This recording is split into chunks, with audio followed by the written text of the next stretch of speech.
Alô, meus amiguinhos do sétimo ano. A gente vai dar continuidade aos nossos estudos sobre a Baixa Idade Média.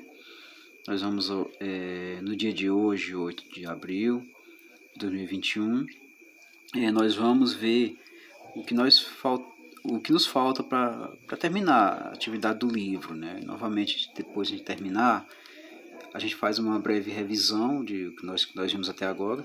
Estamos no capítulo 3º, viu?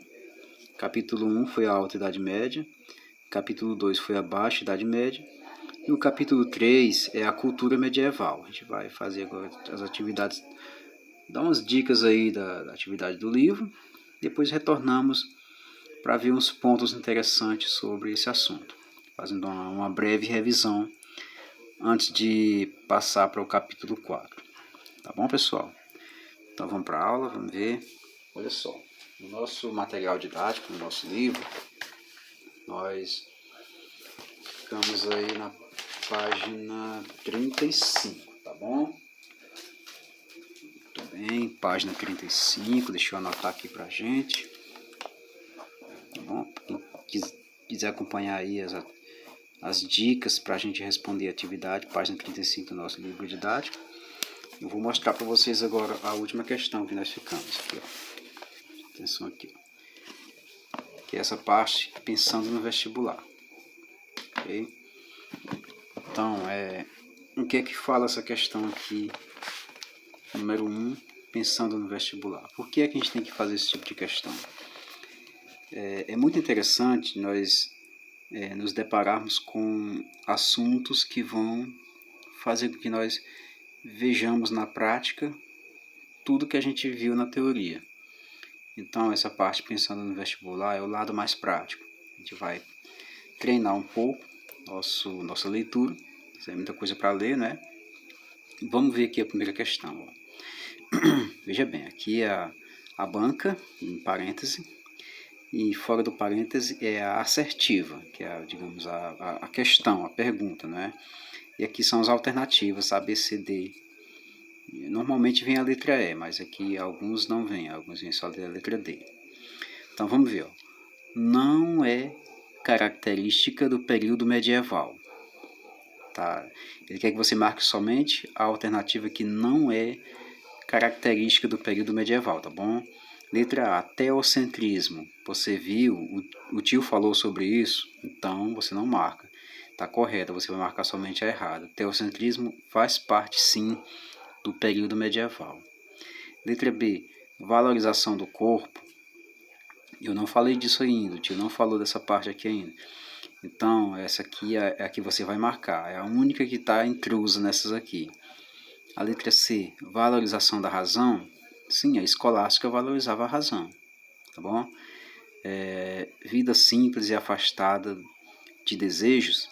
Sim, também a igreja pregava muito isso. Então, gente, a valorização do corpo você marca. Isso aqui é coisa de renascimento, que a gente vai ainda estudar esse assunto. Tá bom? A segunda questão, não dá para você ver nitidamente, mas aí no seu livro, você acompanhando, você consegue ver. A segunda questão da UESP, aqui do Piauí, pergunta o seguinte, ó. O amplo domínio da Igreja Católica na Idade Média se dava também no campo da produção cultural. O pensamento cristão teve figuras importantes como São Tomás de Aquino, né? São Tomás de Aquino, lá da escolástica, viu, gente? O São Tomás de Aquino foi o grande nome da escolástica. E a gente deve lembrar, eu falei hoje na aula, falei ontem também, a gente deve lembrar que a escolástica é aquela filosofia da Baixa Idade Média que defendia a razão e a fé juntas, tá bom? Então, o São Tomás de Aquino admirava Platão? Não. Ele admirava mais o Aristóteles, tá bom?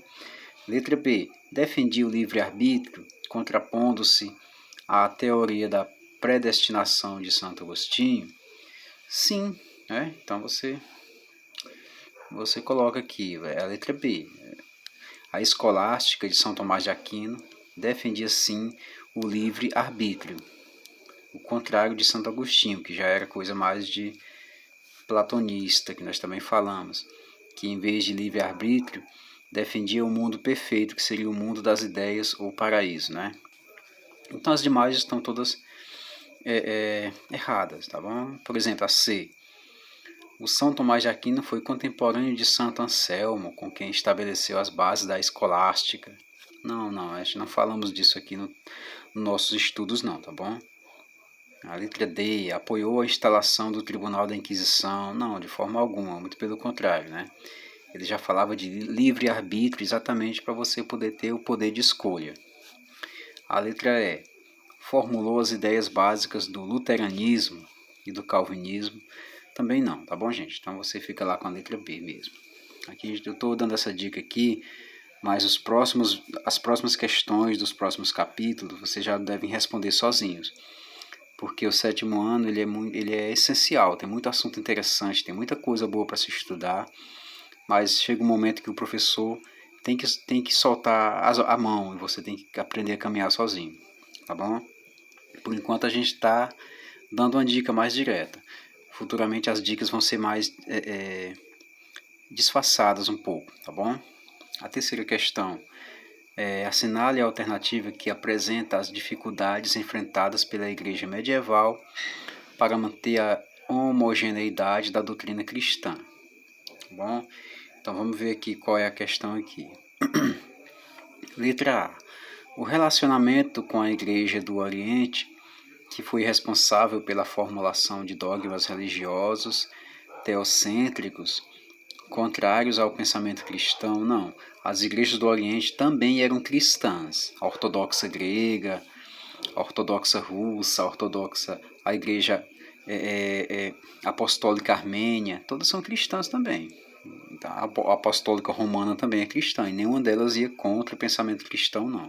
É só coisa de você ler e interpretar o que você está lendo. Tá bom? Letra B.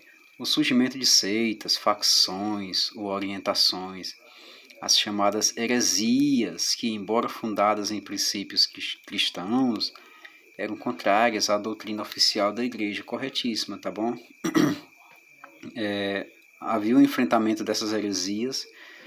Todo aquele que fosse considerado praticante de heresia deveria ser julgado, não condenado, mas julgado. Se por acaso não houvesse como, esses tribunais condenariam da mesma forma, porque eles queriam realmente uma confissão, precisavam de uma confissão. Bom, a gente vai ver isso aí nas próximas questões. Quarta questão, estadual do Ceará, né, o S. Analise as frases abaixo a respeito da sociedade e da cultura medievais. Então vamos ver. O item 1 diz o quê? O item 1 diz: a reação aos dogmas da Igreja Católica se manifestou através do surgimento de heresia. Sim, está correto. A 2.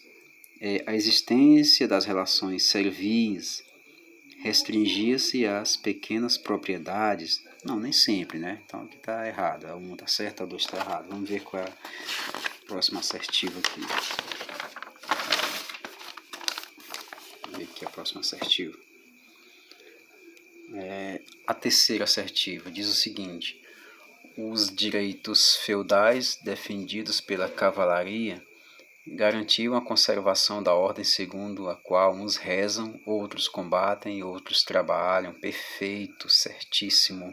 Então, gente, os que rezam é o pessoal da igreja, os que combatem é o pessoal da nobreza, e os que trabalham era o pessoal dos servos, né? O pessoal do campo, os camponeses. Enfim, você vai marcar correta apenas a assertiva 1 e 3.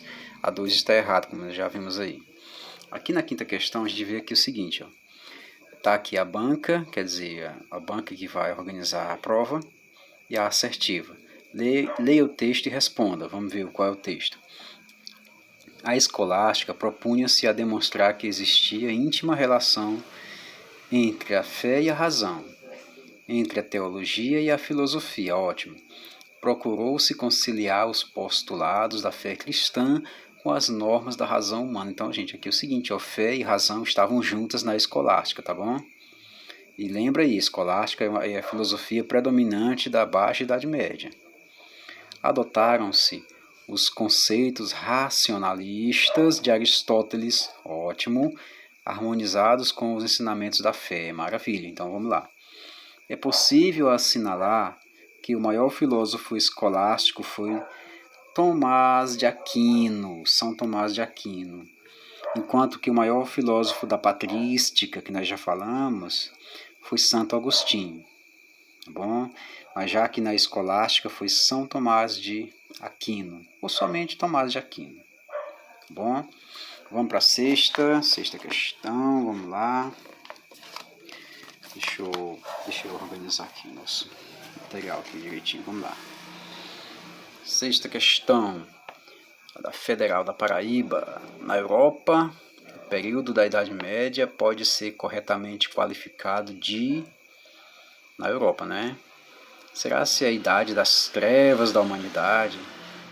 Será se foi a era dourada da história universal? Será se foi a época áurea do feudo e da Igreja Romana? Você marca isso daqui, tá correto, viu? A época áurea do feudo, Idade Média, corresponde a feudo. E já explicamos aí o que é feudo, né? Falamos exatamente a propriedade feudal e tudo, a sociedade que moravam lá, tá bom? E vamos para a sétima, vamos ver aqui a sétima. É da PUC, né? Valendo-se de sua crescente influência religiosa, a Igreja passou a exercer importante papel em diversos setores da vida medieval. Muito bem. Por exemplo, nas universidades, onde disseminaram o cultivo das línguas nacionais. Não, tá errado, gente.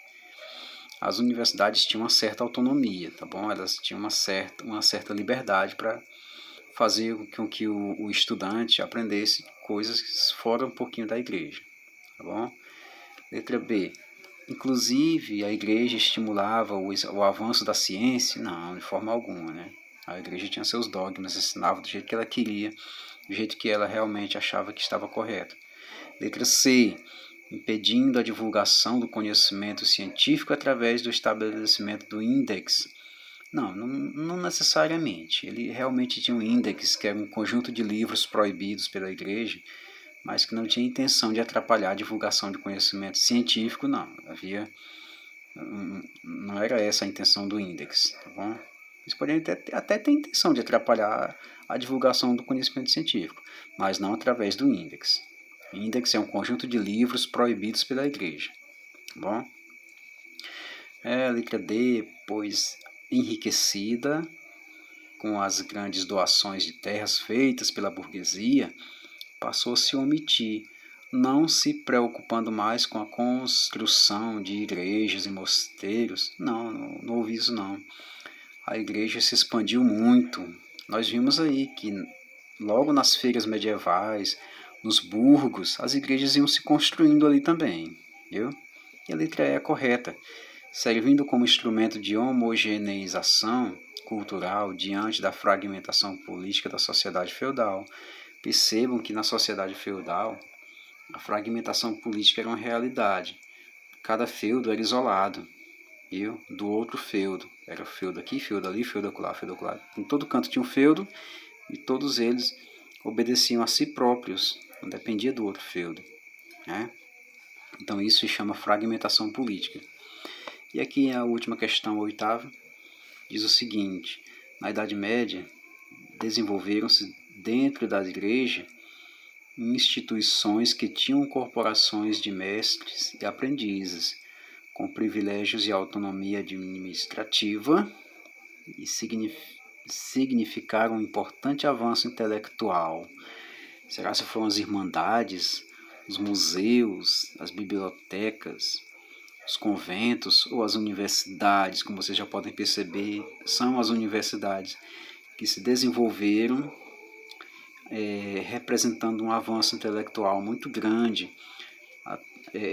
Nós vimos aí que as universidades mais antigas, como a de Lisboa, de Coimbra, a de Roma, a de Oxford, todas elas tinham a mesma intenção, divulgação do conhecimento. Muitas delas se tornaram até independentes de igrejas, como se fosse uma pequena repúblicazinha lá dentro. O aluno tinha liberdade para aprender, para estudar o trivium, o quadrivium, né? Então, tudo isso era, digamos, questões importantes das universidades. Gente, aqui foi nosso exercício, nossa atividade do livro. Essa parte eu comentei, não dei resposta. Nessa parte, pensando no vestibular, eu achei necessário ler com vocês. As próximas vocês vão ter que responder sozinhos, tá bom? Essa parte eu dei dicas para vocês responderem na aula passada. Espero que vocês tenham visto essa aula, tá bom? Falamos aqui sobre vários aspectos da cultura medieval. Falamos sobre vários assuntos. Na aula de hoje, por exemplo, falamos do teatro, da dança. E falamos também da obra Dom Quixote de La Mancha, que foi uma obra inspirada pelo grande escritor espanhol Miguel de Cervantes, no qual ele escreve sobre um fidalgo, quer dizer, alguém importante, um nobre da Idade Média, que ficou muito triste pelo fato daquela cultura medieval estar chegando ao fim e os novos tempos estarem chegando. Ele não aceitava esses novos tempos modernos, então ele desejava ficar vivendo na Idade Média como um cavaleiro medieval, seguindo aí seu cavalo com seu ajudante, o Sancho, né? Seu ajudante Sancho, pelo mundo, em busca de aventura, em busca de viver um poema de cavalaria, enfrentando dragões, salvando princesas, encarando gigantes. Claro, tudo isso fruto da sua mente, que estava meio perturbada. Mas depois o Dom Quixote retoma a si e vê que foi todo um equívoco, né? E acaba, digamos, triunfando uma razão na cabeça dele. Mas é um livro muito interessante, que vocês pudessem conseguir uma cópia impressa, seria legal, né? Pede aí para papai, para mamãe, enfim. Livro é a fonte de conhecimento eterno, não tem nada que vai substituir os livros, né? Falamos do teatro medieval, que eram peças organizadas pela igreja, né? E muitas vezes peças profanas que falavam de coisas do mundo, e as peças religiosas falavam de passagens bíblicas, né? Até numa tentativa de ensinar as pessoas que não sabiam ler, para que eles pudessem entender as passagens bíblicas. As danças eram as mais diferentes possíveis, né? Havia as danças de nobres e as danças populares, que eram praticadas em feiras medievais e até mesmo em burgos medievais. O folk, falamos para vocês, o folk, que é o povo em germânico, criou o conhecimento cultural chamado folclore. Esse folclore nunca se acabou, né? O folclore foi para frente e com danças e lendas acabou entrando na Idade Moderna com muita força. Falamos da arquitetura, da gótica e a românica, tá bom? Falamos das universidades, que foram muito importantes. Falamos do trivium e quadrivium.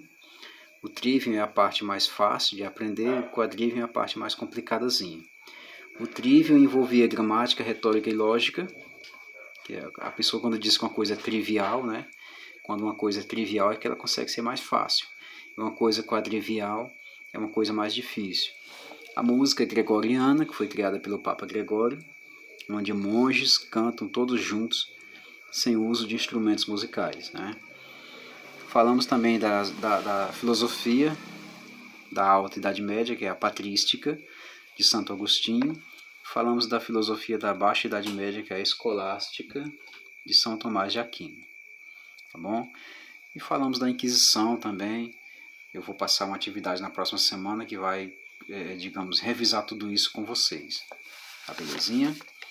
E nas próximas aulas estaremos tratando sobre o capítulo 4, que é as grandes navegações, que a igreja também vai fazer parte disso. A igreja não vai largar o pé do Estado, do Estado Nacional. E as grandes navegações é o nosso próximo assunto, tá bom? Então ficamos por aqui. Espero que vocês tenham gostado da aula. Na próxima aula a gente entra com um assunto novo, tá bom? E a atividade que o tio vai passar essa semana que vem vai ser uma atividade meio de revisão. Você compreender um pouco da cultura medieval. Tá bom? Então, um grande abraço. Tchau, até a próxima.